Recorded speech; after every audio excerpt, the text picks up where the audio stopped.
Here are some of Ernie Bennett's keepsakes. Just look at them. Here's our home at 3901 Hardy when it was just freshly completed. That would be 1974. That's what it looked like. This big tree here, Melaleuca, was put in by a crane. It was huge at the time. It lasted for many years then and came down in a hurricane in 2005. Ernie was diagnosed with a non-Hodgkin's lymphoma in 1982. He became a recluse for a year while he did radiation and chemo, which really ruined his health.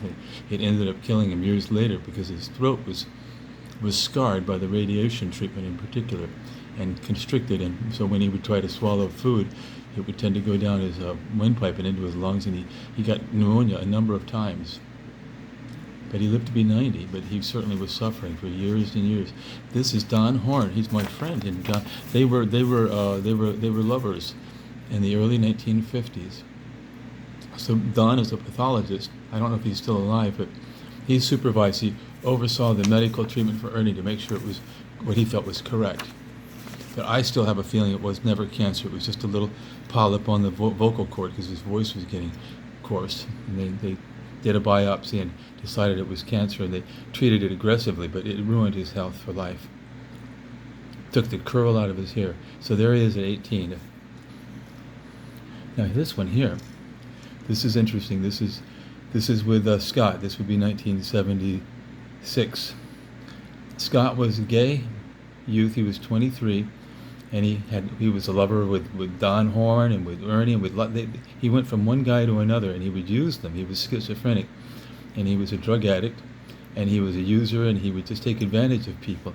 Well, he felt guilty about his life, and here's a letter he wrote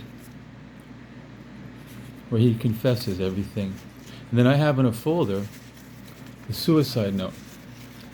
One night, he invited Ernie to let's go in the steam room, and he made a drink for Ernie and put a drug in it, like Seconal, because that's what Scott used to kill himself that night.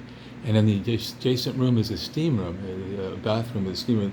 And so they enjoyed that, and Ernie got sleepy and went to bed. Scott didn't drug himself. He instead took Ernie's credit card and went to the local Mutiny Hotel, checked into a room on the 9th floor, and took an overdose of Seconal, and he left a suicide note. And he died on April 12, 1976. He just was tired of being a bad influence on people, I guess. But he was a really smart, nice person. Ernie, when he was in high school, was athletic. He was into tennis, but here, look at the little... What is that? Hartford, Connecticut. C'est la vie.